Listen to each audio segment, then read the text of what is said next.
Right, I'll put my face on for this one. I've not worn my makeup for a couple of days, I don't think. Don't think I have. I don't even know. Okay. So what I'm going to do with this one is give you some real life examples of things that are good. So it's not just me saying it and you having to go, well, what the fuck does he know? Because we all do. We don't like other people being right, really, because it pushes our button of being inferior. We've all got it. Anyway, God, I almost launched into a fucking total side note there. Managed to stop myself. God, that was a fucking close one, mate. But so, I didn't actually finish saying the thing I was going to say about the lady who was really helpful. So this one, everyone should get this one. Because we do always look for the other meaning in what people say, don't we? People can demonstrate to us where they're at by how they respond, how they react. So, like I said before, the whole forgiveness thing.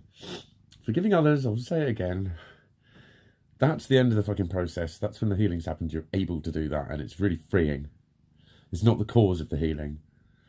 When I said about climbing Everest, and you don't just go, I'll just be at the top. Let's go up there. Well, what you're doing when you say, no, you need to forgive the other person, what you're saying is, go to the top of Everest without climbing it. That needs to happen. That's what needs to happen. Be at the top of Everest, but don't climb it. That's what you're saying. And just, you know, again, it's a linear fucking route. It's prescribed by society. It's out there. It's cultural. That's what you need to do. I know this. And people have got experience of it and stuff.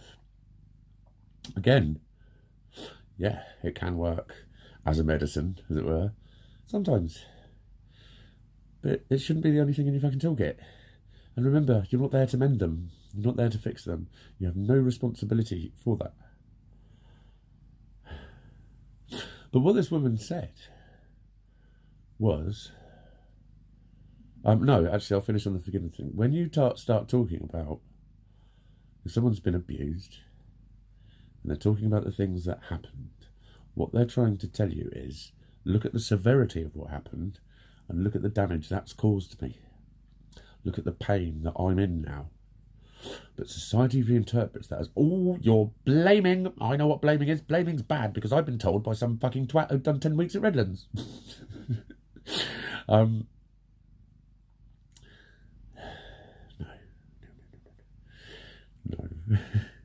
They're trying to tell you how much you fucking hurt. They're trying to tell you how damaged they are.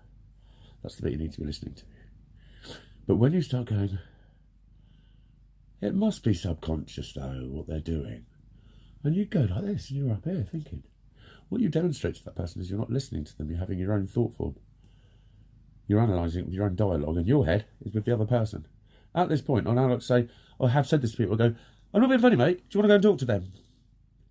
I've really fucking pulled people on it and said, I'm not talking about them, I'm talking about me. If you want to talk about me, let's talk about me. Stop talking about them. That's not what we're on about. And anything that you may have to say about why it's psychological, why it's subconscious, why it's psychological, it's not relevant. It might be true, but it's not relevant. It's not relevant at the time. They're trying to talk about what they went through, and they want you to feel and understand that. And I mean, this was next level what this lady did. She I think she grabbed my hand. She was like, "You should be horrible. You should be so horrible." Now, what she was doing is the thing that you all want to do, is give me that bit of magic that builds me up and makes me feel confident, makes me feel happy, and makes me feel like worthwhile. Again, like with the breezy, you don't make someone feel worthwhile by telling them that they're worthwhile. I'm sorry, you just don't.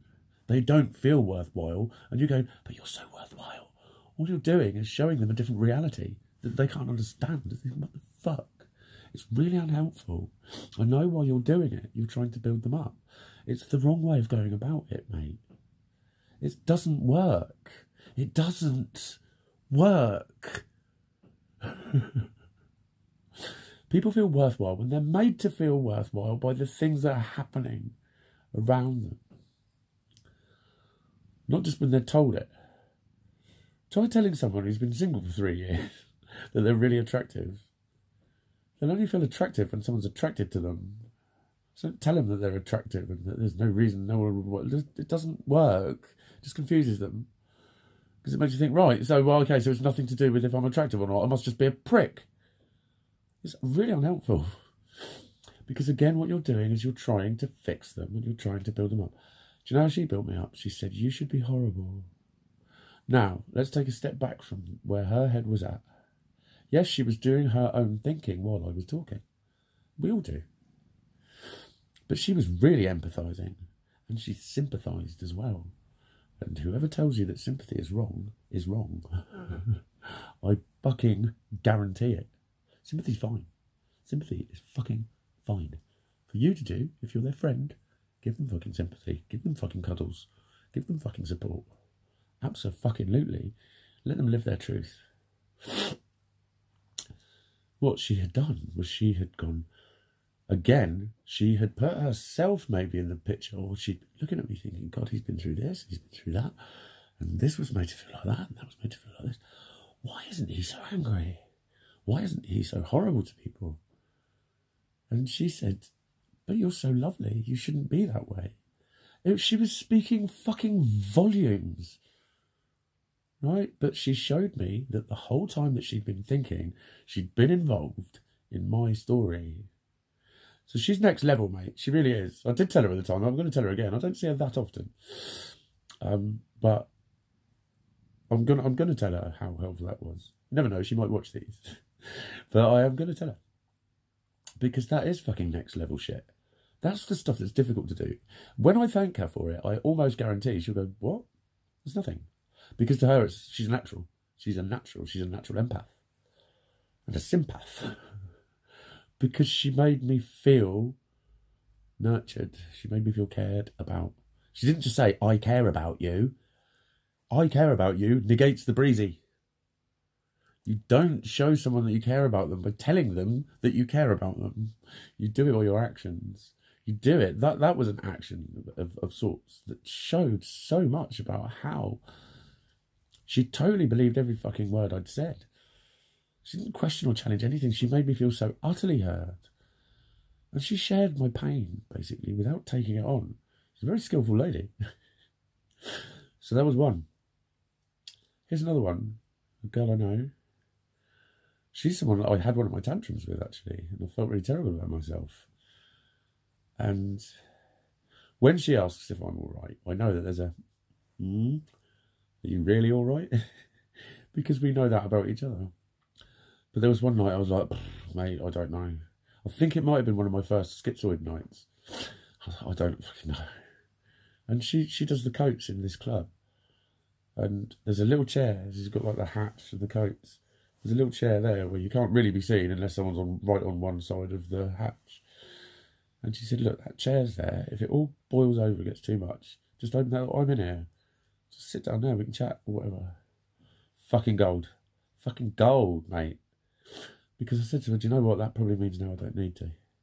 Because I know it's there.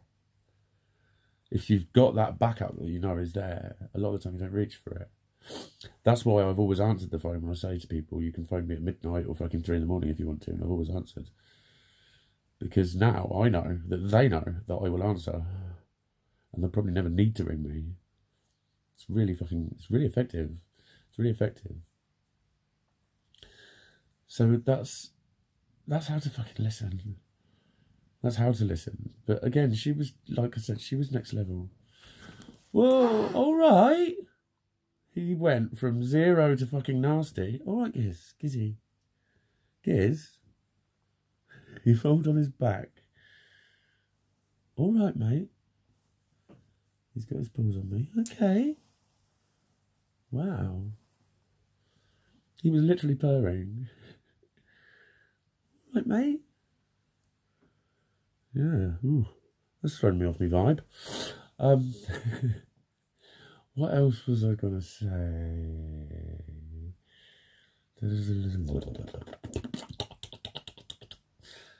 He's really staring at me. Dude, you don't have to sit there. You don't have to sit there. Yeah.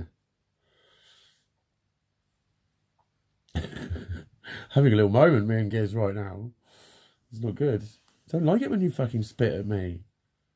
Would never hurt you, you know that. You fucking ought to. Yeah, go on then, do one. He's in a funny mood. In a funny mood. Bless him. Go and fuck off on your cushion then. But yeah, it's, like I say, it's really fucking simple stuff. Just listen, listen, listen. Don't challenge, don't change. That's what I wanted to talk about. There's two, I knew there was two fucking things. I'm going to have to make another episode, aren't I? Because there are two very, very fucking good things I can add to this and to give a lot of depth of understanding to it. But I'm running out of time because I'm nearly 11 minutes. What I am going to do is go from 11 to 11. Oh, now we're all friendly. See, now he wants to rub his face all over me. Are you sorry? Mate, when I was fucking moving and he got really shitty, he went for me. It was one of the first times he'd really gone for me. It was like he was 16. And he was, and it was almost like, look what you're making me do and I don't like it. Right, we're nearly there. 11:08 and 11:10.